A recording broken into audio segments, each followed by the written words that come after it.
आज की क्लास में हम दिए गए क्वेश्चन को जो है ना सॉल्व करेंगे। इसमें बोला गया है कि कौन एक पद में बहुपद है और कौन नहीं। तो सबसे पहले जो है ना पिछले वीडियो में क्लियर किए थे कि बहुपद किसको कहते हैं, या एक चर में चर जो है ना हमारा टोटल चर पद जो है या फिर चर जो है ना 26 है। कितने चर है? 26। और इस 26 में जो है ना A to Z आती है, यानी ABCD जो अल्फ़ाबेट है ना वो सारी जो है हमारी क्या कहलाती है? चर। और अगर कोई चर जो है ना अंक के साथ गुणात्मक रूप में रहे, अंक या संख्या जो बोलो, अंक बोलो या फिर संख्या बोलो, संख्या के साथ गुणांक के रूप में या गुणात्मक रूप में रहे,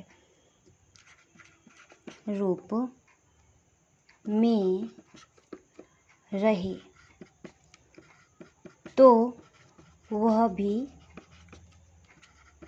चर होता है। जैसे बच्चों की हम एग्जाम्पल के तौर पे ले कि ये 2 है। अब देखिए अचर पद जो है ना किसको कहेंगे? ये जो अचर पद है ना बच्चों, अभी एग्जाम्पल के पहले एक समझते हैं अचर जो है ना 0 से लेकर के 9 से बनने वाले अंक जो है ना उसको हम लोग क्या कहते हैं? अचर पद। अब जैसे हम 11 लेंगे तो यही सबके बीच में आया, या 9 रहा तो क्या बना? इसी के बीच से ही ना डिजिट से बना हुआ है ये संख्या, ठीक है। तो 0 से लेकर के 9 तक के अंक से बने हुए जितने भी संख्या हैं, जितने भी अंक हैं, उसको जो है ना हम लोग क्या कहेंगे? अचर। ओके। और ये अचर बहुत सारी होती है, अनगिनत होती है, इन्फिनिटिव होती है, ठीक है। अब हमने यहाँ पे बोला कि A से लेकर के Z तक जो 26 अल्फ़ाबेट है उसको हम लोग बोलेंगे चर। क्या बोलेंगे? चर। और अगर कोई अंक जो है या संख्या जो है किसी चर के साथ गुणात्मक रूप में है तो उसको हम लोग, वो भी जो है बना हुआ गुणनफल, वो भी क्या हो जाता है? चर हो जाता है। जैसे 2 × x है तो बन जाएगा हमारा 2x। तो ये जो 2x है ना बच्चों, तो ये भी हमारा क्या कहलाएगा? चर कहलाएगा। ओके। यही समझा रहे थे यहाँ पे। अब ये जो चर है ये एक चर है ना। कितने चर है? एक, क्योंकि इस एक चर में क्या है? ओनली 1 x है, तो ये एक चर वाला कहलाया। जैसे यहाँ पे दे दे 2x पे पावर 3, 2x + 1, तो इसमें पूछेगा कितना चर है, तो इसमें भी तो एक ही चर है, सिर्फ कौन सा चर है? x है। क्या है बच्चों? x। और ये एक ही जात है यानी x, ABCD में x, एक x है। अब ये x कितनों बार लिखा रहे, कितनों बार, चाहे 100 हो, जितना भी बार लिखा हो तो उसको एक काउंट करेंगे, क्योंकि वो सिर्फ क्या है? एगो चर है जो क्या है? x है। ओके। अब नेक्स्ट आती है, अगर हमारा क्वेश्चन दिया हो कि 5x + 2y, इसमें कितने चर है? तो इसमें देखिए बच्चों एक है x और एक है y, यानी इसमें जो चर है वो कितने हैं? 2 है। ओके। अब नेक्स्ट आती है कि बहुपद किसको कहेंगे? तो बहुपद जो है ना चर और अचर, चर और अचर जो होता है उससे बनने वाले समीकरण या फिर व्यंजक या फिर बोले उसके बीच के संबंध को, चर तथा अचर के बीच के संबंध को जो है ना हम लोग क्या कहते हैं बच्चों? बहुपद कहते हैं। बहुपद। अब बहुपद रेखिक होता है, द्विघात रेखिक, जिसमें पावर जो है ना चर वाले में पावर, अधिकतम पावर 1 हो तो उसको कहेंगे रेखिक। क्या कहेंगे? रेखिक। और अगर पावर 2 रहे तो उसको कहेंगे द्विघात, 3 रहे तो त्रिघात, 4 रहे तो बहुपद। ओके।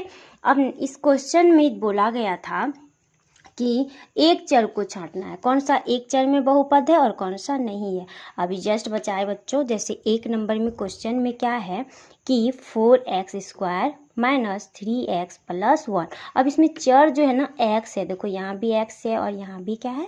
x है, यानी इसमें एक चर में बहुपद है, तो इसमें लिखेंगे है, यानी हाँ एक चर में बहुपद है।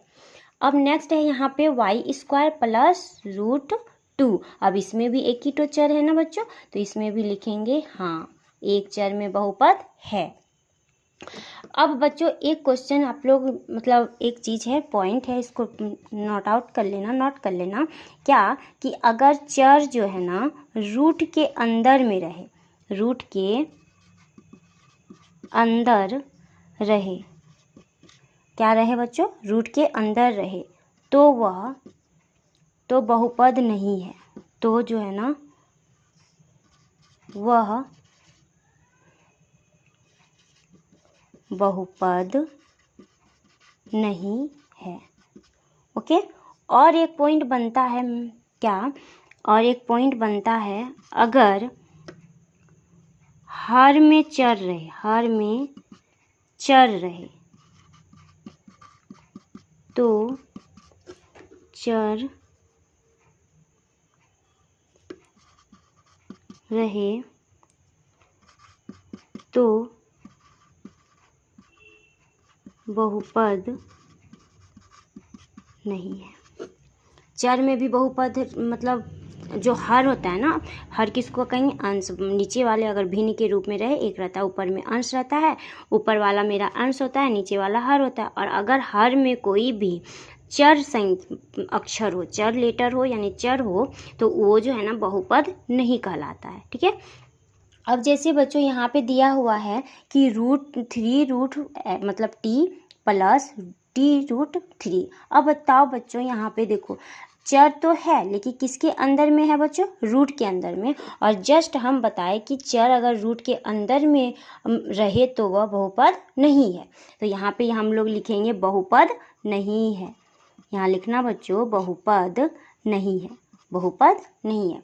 अब नेक्स्ट है यहाँ पे y प्लस 2/y, क्या है बच्चों, y प्लस 2/y।